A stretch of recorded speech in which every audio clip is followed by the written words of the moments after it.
Hi, Rohan. Hi, Sam. Thanks for joining us today. We're here on location at the historic Kensington Oval. And Rohan, so we're just gonna have a little chit chat so that people get to know who you are when they start seeing you around Cayman and whatnot. So, who is Rohan? Give me a little synopsis. Rohan, I don't think there's too much to disclose about myself. 41, three lovely kids, and been involved in cricket from, I'd say, primary school. So when people start to add up the years, 41, and they go back to primary school, it's been a long time. And really and truthfully, just pleased to be having this opportunity to go to Cayman Islands and try to help develop the cricket down there, and try to get it up to another level, hopefully up to the international stage at some point in time in the coming years. I'm a cricket coach, sports scientist. Wow. Yeah. So tell me, no, I gotta stop you there. Sports scientist, I've never heard about that. So what is a sports scientist? Okay, well, basically what we do is we use the science to help quantify what we do with the sport. So I'm a fast bowling specialist. So use a lot of areas such as biomechanics and strength and conditioning to help with fast bowlers, help with their actions, help to look at minimizing injuries. Because fast bowling is, I think, the hardest job in cricket. And these guys go through a lot of stresses and a lot of pressure, so it's my job to help not only get them into strong positions, but help them to have good biomechanics to help ideally reduce injury down to, let's say, 95 to 98%. Somebody will always get injured, but Right. it's ideally to get it down. That is just so amazing because when you think of careers in the sports arena, you don't think of stuff like that. I would think of, therapists or the coaches, as you say, but a whole science behind it. That is just so cool. Yeah, it's cricket is one of these sports. It's evolved over the years. Nowadays, we see the international teams having backroom staffs of probably just as much as the playing members of the team. You've got not only sports scientists, but you've got psychologists, you've got analysts, you've got nutritionists, and all of these fall under the sports science bracket. So it's an area where if you've gone into cricket and you've not reached the level that you want to playing wise, you can still be able to contribute towards the sport in so many different ways these days. And that is where I've gone over the last maybe 10, 15 years. Well, that is really cool. So, all right, you said you would have come up through primary school playing cricket. Obviously, you would have played at secondary school as well. What school did you go to? I went to Roebuck Secondary. People call it Louis Lynch. Which is now defunct now, People but call, okay. yeah. People call it Louis Lynch, but it's always been Roebuck for me, and it will always be Roebuck. That's my alma mater. Okay, Roebuck. So is that where you found your passion, or did you find it from before into cricket? I kind of liked cricket before. Surprised to say, I used to play a lot of football at primary school, actually, because of the football competitions that are in the primary school. But then once I got into secondary school and, we started to look at playing sport, and then it would get to watch a lot of cricket on television as well. Back then, they used to show a lot of cricket on CBC. So it was like, the interest started to grow and grow and grow and grow. Picked up a few players who I honestly like to look back at now and say, well, those are kind of people that I absolutely love within the sport, and I feel are like my heroes in the sport. So yeah, it's been a process, and it's been a really long road. Okay. So you left school. What was your next step? Where did you go on? Well, when I left out of school, went straight into work, actually. Okay.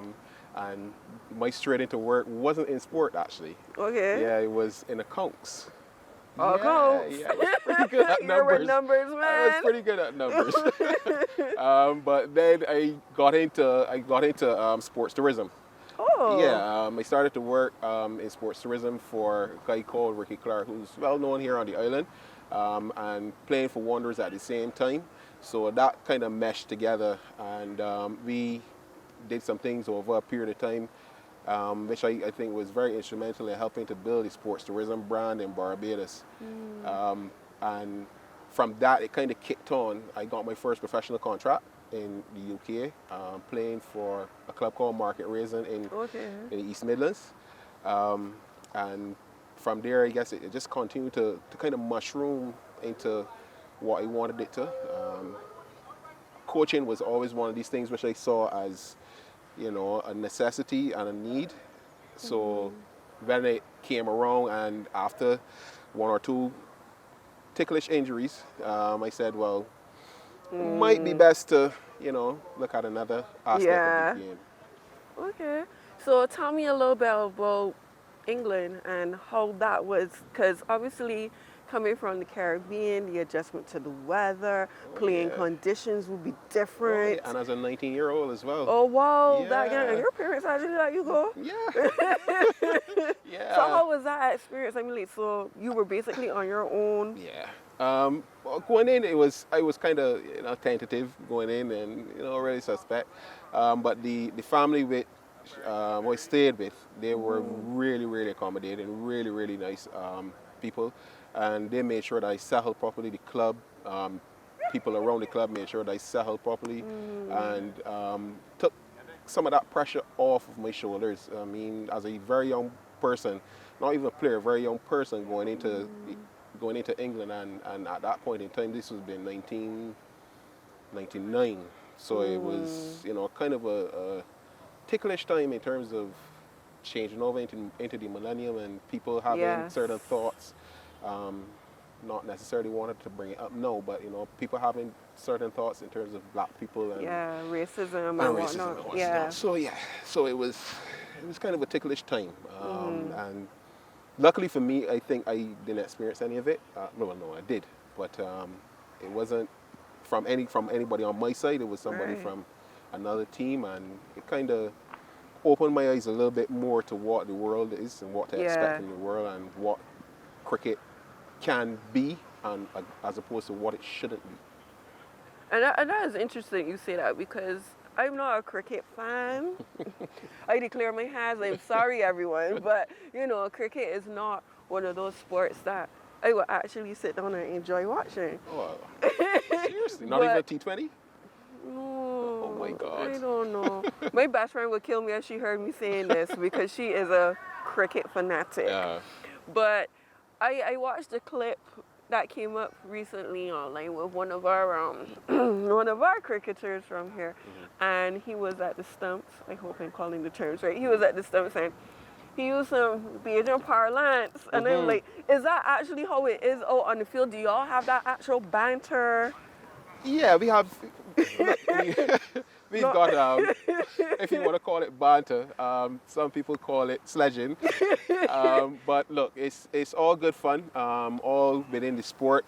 We try to keep it as clean as possible, because, look, 90% of the guys, 99% of the guys are friends. Okay. So once we walk onto this, friendships are inside, and it's kind of like a little war when we get out here. But from the time we cross back over the boundary line, good again. We good again. We take it to a level and then bring it back down and have a few beers after and enjoy it. Yeah, because when I saw that clip, I was like, man, I should be watching cricket. All of this action is be happening for real. Okay. All right, so I know that you're making a major shift. So you would have been offered a position with Cayman Cricket Association where you're going to be their business development manager. Cricket development manager. Yes. Yeah. I think that's so awesome. Yes. Why the change from Barbados? Why are you going to uproot your whole family and just go? Not the family, it's just me going. The shift came over the last couple of years in terms of seeking a place, seeking something that's driving me, something that is worth what I want to be doing.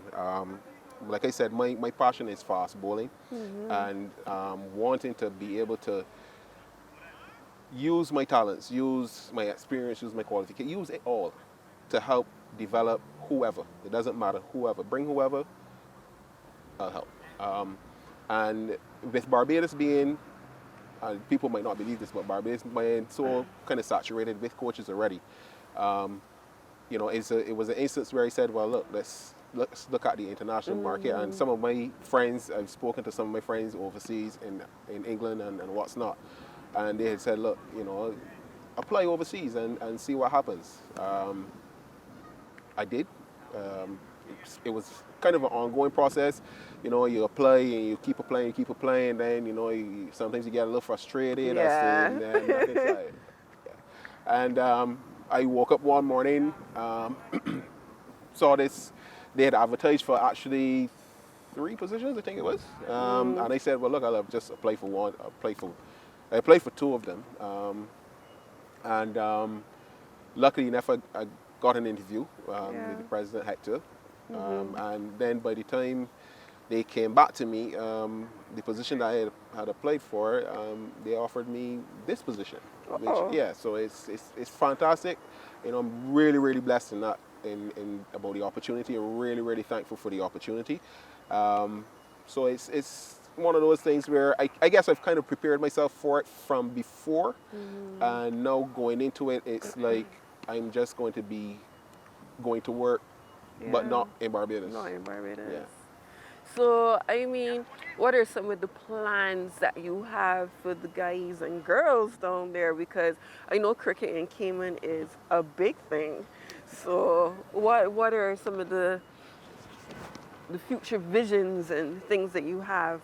Well, one of the things I want to really introduce is having a fully functioning high performance program down there, and that incorporates not only the guys, because the guys, they kind of putting on my left hand and taking on the girls and the women on my right hand, because I really and truthfully want to see the participation grow in terms of girls and women's cricket in Cayman Islands. It's something that's going on worldwide, and I think for a country where you've got a lot of expats and you've got a lot of people who might not necessarily see cricket as the quote-unquote #1 sport, I want that by the end of my tenure, however long that is, that girls and women's participation and cricket is at a level where you've got not only high participation, but you've got really competitive teams playing cricket in Cayman. Along with the high performance program, we've got the men's team who are involved in the associate program for the ICCs. So they are literally now should be preparing and waiting for the ICC to be issuing a date for their upcoming qualification tournament. And coming out of that, I think what ideally would be a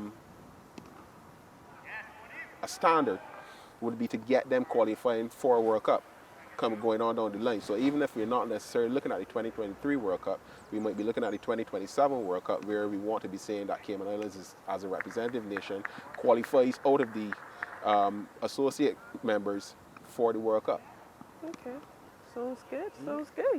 Sounds like a man with a plan. So you can't go wrong. I really think that Cayman will be gaining someone of importance and someone who's really gonna drive what they're looking for. Thank you. So Thank you. I congratulate you on your new post, and I wish you all of the best. Thank you. So let's switch it up a little bit, Rohan. Let's get a little bit crazy. So tell me, who is your favorite cricketer of all time? Oy, oy, oy.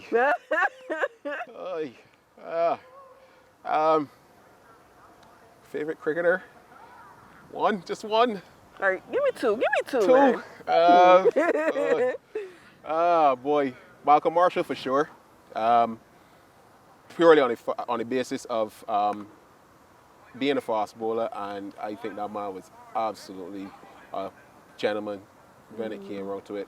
Had a chat with him years ago playing first division cricket at Banks. That goes back years, and just sitting down and listening to him talk about his sport, talking about his skill, talking about how he used to do things. It's like you can't take your ears off. You don't want to take your ears off. For sure, Malcolm Marshall and Viv. So Viv, absolute quality. I think one of the pioneers in West Indies cricket that showed that we can do things and have that sort of bravado about certain things. And I think it's one of the things that might be slightly missing in West Indies cricket. Okay. Pineapple on your pizza or no pineapple? Definitely. On? On. Of course. I don't know course. what is wrong with these Of people. course. Oh, God. I have no idea what's wrong with people that know pineapple. Must be. It's a staple.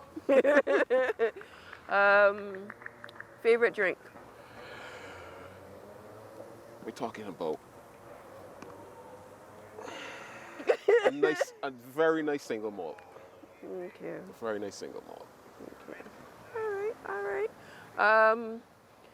While you were going to school, well, I know that you would have said that you were a numbers person, but if you were not doing what you were doing now, what would you be? Chef. Really? I love the kitchen. What? Yeah, I love the kitchen. I love the kitchen. I absolutely love it. Okay. Tell me, I'm gonna put you on the spot here now, Rohan. Most embarrassing moment that you could say on camera, of course. Oh boy, what would it have been? I don't think it might be in the most embarrassing, but I mean it was kind of, when I was playing cricket in England, we had gone out. I had this thing about not going out on Friday nights, huh? And we had gone out the Friday night before the game. And, Oh dear. Yeah, it didn't end so well. Oh no. Yeah, and I got to the ground the next day early, feeling it would be good. Have a couple laps and just jog it out. No. I had a word with the skipper and he was like, Phil, I was like, you still owe me Phil Bosworth. But yeah, had a word with him, I think we should fuel first. Obviously because I want to run around. He said, nope. Oh no. We're going to bat first. Yeah, and suffice to say, on a very nice summer English day. I mean, it was really, really nice. Really nice. I actually did score runs that day. Thanks Phil, but still. No, I mean, I completely had a water breakdown. I mean, I sweat the entire time. Yeah, helmet, clothes. I think I changed 2 sets of clothes that day. Ooh. Yeah, it was one of those days. But we did win the game. Oh, okay. Yeah, we did win the game. So I guess at the end of it, that's the key thing. But, now we stay home on Friday nights. Before games. Yeah. And the last one for you, what is your guiding philosophy? What is one thing that you could reflect on and say, yeah, this is. I've tried to, in my coaching career, be that type of person that provides an environment where I want people to be comfortable. I want people to learn. I want people to be able to share. But cricket isn't the only thing. At the end of, whenever we leave here, we still got our lives to live. And I want that at some point in time you can take something, some aspect, some piece of information and use that in your everyday life. Say, well, I experienced this playing the other day. Use adversity to your best effect. Adversity can be one of those things that you can use, and I think I've kind of gone through it in life, using adversity to come out kind of on top, and I think that's where this position is going to take me on top. I think it's like I said, it's a fantastic opportunity. Really, really thankful for it, and it's one of those things where I want to use or take that bit of adversity that I've had before and throw everything into it. Okay. Well, thank you, Rohan. It has Not a been problem. lovely talking with you. Not a problem. And I hope to see you when I come down to Cayman. You shall. You shall. Just ask for the new cricket development.